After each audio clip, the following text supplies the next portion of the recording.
안녕하세요. 좀 더 스펙트럼을 넓혀서 확장시켜서 더 많은 이야기를 해볼까 합니다. 앞으로 제가 이별을 극복할 수 있는 현실적인 여러 가지 팁, 조언들, 가장 그래도 권위가 있는 전문가적인 팩트, 사실, 연구 결과 뭐 이런 것들을 모아서 또 저 나름대로의 경험을 토대로 여러분한테 가장 효과적이고 유익한 그런 조언을 드리려고 노력하고 있습니다. 오늘 한 가지 팁을 드리겠습니다. 이 이별을 극복하는 한 가지 팁을 드리자면 여기에 대한 방대한 스터디가 있습니다. 하지만 한 가지만 디테일적인 두 가지만 말씀드릴게요. 이 이별을 극복하는 효과적인 방법 중 하나가 여러분의 이 슬픔, 이 손실감의 원인, 그리고 여러분이 지금 느끼고 있는 이 감정의 색깔을 좀 파악하시는 것이 유용합니다. 좀 어렵게 들릴 수 있는데 제가 쉽게 설명해 드리자면 이별 후에 여러분이 느끼는 감정은 전반적으로는 손실감입니다. 내 인생에서 중요한 어떤 한 부분을 잃어버렸다는 느낌이죠.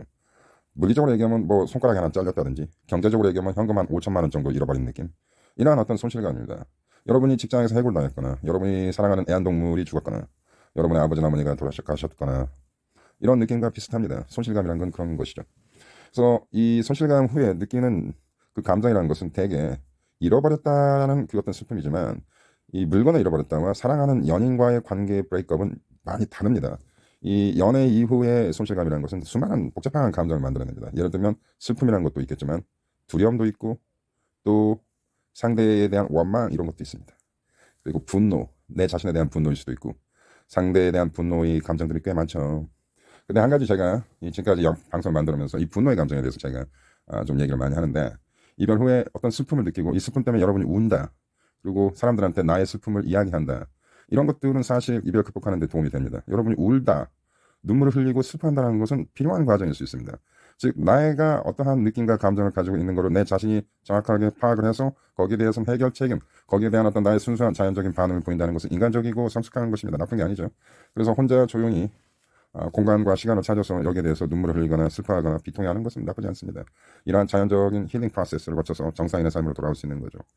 하지만 중요한 거는 내가 왜 이 슬픈 감정을 가지고 있고 내가 왜 이러한 그 고통을 하고 있는지 원인을 모르는 경우 없이 그냥 계속 울기만 하고 밥도 못 먹고 잠도 못 자고 이런 식의 뭔가 이렇게 고정되어 있는 느낌이 계속 풀리지 않고 지속되는 건 이건 건강상 의학적으로 굉장히 위험합니다. 굉장히 위험할 수 있다. 그래서 본인이 이 이별 후에 내가 느끼는 감정에 대해서 좀 분석할 필요가 있습니다. 나는 뭐가 슬픈 건지, 나는 분노의 감정이 많은 건지, 원망의 감정이 많은 건지, 손실감 때문에 그런 건지, 아쉬움 때문에 그런 건지 이런 거 좀 파악하시는 것 중요하다. 그리고 그 감정을 정확하게 대면하는 것이 중요합니다. 자, 그리고 여러분의 X가의 어떤 물건들, 여러분 집안에 많이 있겠죠. 이런 것들은 좀 정리해서 한쪽으로 치워놓는 게 중요한 것이고 이걸 뭐 버리거나 돌려주겠다 하고 굳이 여러분이 애쓰실 필요가 없다. 여기에 대해서 제가 수없이 많은 얘기를 하였죠. 그리고 이 차단에 대해서도 그렇습니다. 차단을 여러분이 할 수는 있어. 하지만 한 가지 소스는 열어놓아야 한다. 언제 그들한테 연락이 올 수 있기 때문에 뭐 올 차단을 여러분이 하는 건 좋지 않습니다. 그러니까 이게 강력하게 이 이별을 수용하지 못하는 사람들이 이렇게 회피하는 경향을 보인다. 이 이별을 수용을 하는 것이 굉장히 중요하다. 결국엔 수용을 해야 합니다. 이별하고 이것을 극복하는 과정이 있는데 수용이 마지막 과정이 있습니다. 수용. 나는 이제 이걸 받아들이고 무브온 하겠다. 무브온 할 수는 없습니다. 하지만 하겠다라는 결심을 한다는 게 굉장히 중요한 어떤 단계이죠. 근데 이 전화번호를 상대 X 전화번호를 그냥 없애버리거나 아니 나의 전화번호를 바꿔버린다든지 그리고 내가 너를 차단했다는 걸 강력하게 표명하는 이런 공격적인 태도 굉장히 좋지 않습니다. 이건 아직도 이별을 수용하지 못하고 있다는 증거이고 상대한테 강하게 나도 너에게 이러한 단절감을 주겠다라는 것이죠. 이런 공격적인 태도는 그들이 여러분에 대해서 부정적으로 생각하게 만들고 재회를 어렵게 만듭니다. 그래서 노카운팅이라는 것도 어떻게 보면 상대한테 연락을 하지 않는 것이지만 이게 공격적인 것은 아닙니다. 굉장히 뉴트럴하고 성숙한 어떤 접근이죠. 그래서 내가 상대의 소셜 미디어를 보고 싶지 않기 때문에 그를 삭제하거나 그의 계정을 삭제하거나 또 이 사람을 숨긴 처리하는 것은 성숙하지만 꼭 차단해서 내가 너를 차단했다는 걸 알리고 싶어하는 그러한 공격적인 태도는 좋지 않다는 얘기죠. 오차단을 하지 마세요. 그러시면 카톡을 차단해서 하지만 전화나 이메일이나 문자나 이런 걸 오픈해 주셔야죠. 그래야 그쪽에서 연락이 올 거 아닙니까? 그렇죠? 일단 제가 오늘 개념만 말씀드리고 제가 점차적으로 이별을 극복하는 수많은 방법들이 있습니다. 절차와 단계들이 죠. 되게 요거를 하나씩 방송을 통해서 계속 말씀해 드려 나가겠습니다. 자, 그렇게 하고 오늘 제가 드리고 싶은 얘기 본격적으로 끝난 것 같지만 사실 끝난 게 아니다. 많은 분들이 저와 얘기하시면서 다시는 재회될 것 같지 않다. 우리의 관계는 완전히 끝난 것 같아요. 라는 얘기를 하십니다. 그런 생각할 수 있겠죠. 하지만 제가 많은 분들과 이야기를 해왔지만 꼭 그렇지 않더라. 정말로 전망적이고 끝난 것 같지만 드라마틱하게 재회되신 분들 굉장히 많이 있습니다. 그리고 재회라는 것은 여러분이 굉장히 어려운 과제로 보시는데 그것은 여러분 이별 직후이기 때문에 그렇습니다. 그리고 사람마다 틀립니다. 똑같은 상황에서 어떤 사람은 굉장히 절망적으로 보고 어떤 분들은 굉장히 낙관적으로 보고 어떤 사람들은 굉장한 집착을 보이고 사람마다 다 틀립니다. 그리고 여러분 이런 실수 많이 하시는데 모든 이별을 보편적이고 객관적인 상황으로 분석하시면 안 됩니다. 내가 A라는 사람과 연애했을 때는 이러한 패턴과 이러한 문화를 가지고 연애를 했지만 내가 C란 남자, C란 여자를 만날 땐 다르게 연애하는 것입니다. 예를 들면 내 여자인데 첫 번째 남자친구는 보디빌더였어. 굉장히 몸이 멋있고 활동적인 남자였다. 섹시하고 멋있는 남자였어. 하지만 지적으로나 성격적으로는 완성되지 못해서 이런적으로 문제가 있었다. 그래서 이 남자와의 연애는 굉장히 섹시하고 상당히 선정적이었지만 많은 감정적인과 정서적인 교류에 있어서 미성숙한 것 때문에 굉장히 힘들었다. 두 번째 만난 남자는 학력도 높고 스펙도 좋고 굉장히 지적이고 정서적으로 안정된 남자였는데 이 남자의 문제는 너무나 외톨이다 혼자 있는 걸 좋아하는 사람이고 정서적으로 굉장히 안정되어 있기 때문에 사람을 그렇게 필요로 하지 않아서 내가 이 남자와 연애할 때는 상당히 외로움을 많이 느꼈다. 하지만 이 남자가 가지고 있는 어떤 성숙한 인격과 세련된 어떤 매너 때문에 상당히 이 남자한테 매료되고 반하고 안정감을 느끼지만 뭔가 나한테 오는 사랑이 적은 거에 대한 서운함이 있었다. 이 두 가지 현상만 봐도 완전히 다른 패턴의 연애잖아요. 이걸 어떻게 보편적으로 남자들은 다 그렇지 않나요? 여자들은 그렇지 않나? 이렇게 질문하실 수 없다는 얘기죠. 모든 이별은 독특합니다. 자, 이별이 됐어도 사실 완고하게 이별이 되었지만 상대는 아직도 나에 대한 많은 감정과 여지를 가지고 있고 재회의 가능성은 언제나 열려있다는 희망적인 얘기를 드리고 싶은 것이죠. 이런 경우가 있다고 봅시다. 내가 상대한테 연애를 하던 당시에 많은 고통을 주었다. 나는 사람이 정서적으로 불안해가지고 상대 X를 많이 괴롭혔다고 봅시다. 닭달도 많이 하고 불만도 많이 표시하고 서운함도 많이 표시하고 상대가 나보다 굉장히 나이도 많고 정신적으로 성숙한 남자였기 때문에 내가 그 남자한테 많은 걸 정신적으로 의존했다. 이런 거 많이 발생합니다. 뭐 여자든 남자든 이 어떤 인격적인 차이, 나이 그리고 뭐 이런 여러 가지 요소들 때문에 이 상대한테 많은 걸 의존하는 경우가 많이 발생합니다. 이 의존 경우가 많이 발생할수록 정서적으로 이별 후에 상대를 원망하는 상황이 또 많이 발생하게 됩니다. 자, 뭐 그런 어떤 패턴은 존재합니다. 하여튼 이별이 되었는데 내가 생각할 때 이 이별이 완전히 끝난 것 같은 느낌. 자, 헤어졌는데 상대가 남자인지 여자인지 말씀 안 드리겠습니다. 그 중요하지 않습니다. 나는 재회를 강렬히 원하고 있는 상황입니다. 이런 것들을 여러분이 하십니다. 이별을 받아들이지 못하기 때문에 이 뜻밖의 예측 불가능한 상황에서 이별을 받았을 때 이 이별을 수용하기 힘들기 때문에 여러분이 그러면 한 달이나 보름이나 시간을 갖자. 그리고 다시 만나서 생각해보자. 이런 거 여러분이 많이 시도하시죠. 많이 하십니다. 제가. 그러면 상대 X는 이별을 하고 싶지만 여러분이 그런 식으로 좀 매달리니까 그럼 여러분한테 미안한 마음도 있기 때문에 어떤 그 공간을 줍니다. 그래 그러면 다음 달 몇 월 며칠 어디서 만나자. 그때 얘기해보자. 자, 이 상황은요, 제가 여러분한테 전반적으로 드리는 거죠. 그거 안 만나는 게 좋습니다. 이 이별을 여러분이 수용하고 안 만나는 게 좋습니다.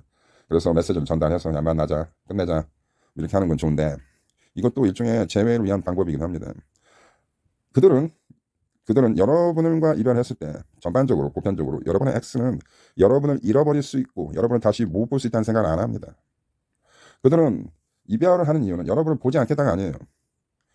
이별을 하는 사람들의 심리는 통제력입니다. 자, 이런 전에 들은 얘기를 한 적이 있지만 그들은 언제든지 그들이 원한다면 여러분을 볼 수 있다라는 자신감을 가지고 가는 것이지 이별하는 순간 나도 너를 더 이상 볼 수 없어 그리고 너도 나를 볼 수 없어 우리는 끝난 거야 이것은 액면가의 모습이지 현실은 그렇지 않다. 그들은 마음속 깊이에서는 상당한 자신감과 어떤 나르시즘을 가지고 이별하는 것입니다.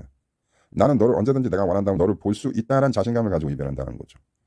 근데 여러분 역시 나도 너를 더 이상 보고 싶지 않아 라는 식의 여러분도 이렇게 급진적인 스탠스를 취하면 그 사람 함부로 이별할 수가 없습니다. 이별을 하는 사람의 심리는 여러분을 밟고 올라간다는 심리입니다. 레드카펫의 이론입니다. 여러분을 레드카펫화시켜서 그 카펫 위에 서 있겠다는 얘기예요. 즉 그들이 원하는 건 통제력이다. 그래서 여러분도 그들한테 이별을 주면은 이게 급격하게 메커니즘이 변환되면서 재회로 가는 거다. 근데 여러분이 이걸 하기가 굉장히 두려운 거예요. 노컨테이크라는 것이 그런 면에서 어려운 것이죠. 자, 제가 인용할 부분은 이겁니다. 이분이 저와 상담하신 분이 똑같은 식으로 다음 달 언제 만나자라고 얘기를 했는데 저와 상담을 하시고 그거를 캔슬을 했다. 그 상대한테 우리 언제 만나기로 시간을 갖고 공백기를 가지고 언제 만나기로 했는데 그냥 보지 말자. 근데 상대가 여기서 굉장히 중요한 얘기를 합니다. 너 나 보고 싶기는 하는 거냐? 라는 얘기를 합니다. 이 얘기를 왜 했을까요? 너 나 보고 싶기는 하냐? 이거는요 치명적인 상대의 약점이 드러나는 순간입니다. 너 날 보고 싶긴 하냐라는 얘기는 상대가 나를 버린 사람이 나와 더 이상 연애를 하고 싶지 않은 사람이 나한테 너 나를 보고 싶긴 하냐라는 얘기는 내가 아직도 자기를 좋아하는지를 확신하고 싶다는 얘기예요. 이게 굉장히 중요한 이 프레임입니다. 이게 지금 이별을 하는 사람 입장에서는 더 이상 끝난 관계이기 때문에 나를 잊어라, 그리고 나보다 좋은 사람 만나라라고 이 슬레이트 메시지를 던지긴 합니다. 하지만 그건 100% 완전한 거짓말입니다. 자, 모든 슬레이트 메시지는 어떻게 보면 거짓말입니다. 다 자기 마음에 없는 얘기를 합니다. 그리고 완곡된 표현을 합니다. 너는 너무나 아름답고 좋은 여자고 나는 너를 사랑, 이건 맞습니다. 사랑한다. 너에 대한, 하지만 너는 정말 좋은 여자이기 때문에 나보다 더 훌륭한 남자를 만나고 훌륭한 여자를 만나라 라는 슬레이트 메시지, 굉장히 정성스럽고 친절하고 아주 좋잖아요. 아주 깔끔하고 귀족적으로 끝나는 그런 메시지잖아요. 하지만 여러분이 정말로 다른 여자, 다른 남자를 만나면 그들은 싫어합니다. 그들이 이별을 할 때 가지고 있는 심리는 나는 너를 버렸지만 너는 계속 나를 좋아해 줘야 돼 라는 심리입니다. 그래서 내가 다시 돌아올 때 너는 계속 그 자리에 있어줘야 해 라는 의미입니다. 그래서 여기에서 그 사람이 너 나 보고는 싶은 거냐라고 물어본 건 그러한 의미입니다. 내가 나중에 돌아올 때 너는 계속 나를 기다려줄 거지, 이 뜻이에요. 즉 이별을 던진 사람도 이별에 대한 미련이 많습니다. 내가 너를 버렸지만 너 역시 날 정리한 건 아니지, 이란 뜻이란 얘기죠. 이것이 그들의 이고에는 없지만 그들의 unconsciousness, 무의식에는 분명히 존재합니다. 인간은 분리불안을 가지고 있고 누구한테나 거절당하는 걸 싫어합니다. 아무리 잘난 사람도 아무리 못난 사람한테 무시당하는 걸 싫어합니다. 여러분이 굉장한 연예인이고 훌륭한 영화배우고 뭐 가수라고 봅시다. 수많은 사람이 여러분을 존경하고 쫓아다니지만 그 사람들이 여러분이 미미하게 보이지만 그 대중들이 여러분한테 무관심을 보일 때 그 유명한 스타는 무너지는 것입니다. 연애관계, 인간관계 다 이렇습니다. 인간이라는 것은 언제나 상대 사람과의 그룹과의 커넥션을 중요시 여깁니다. 이별 역시 그런 메커니즘을 담고 있죠. 그래서 여러분이 아무리 절망적인 이별이라도 희망은 남아있는 것이죠.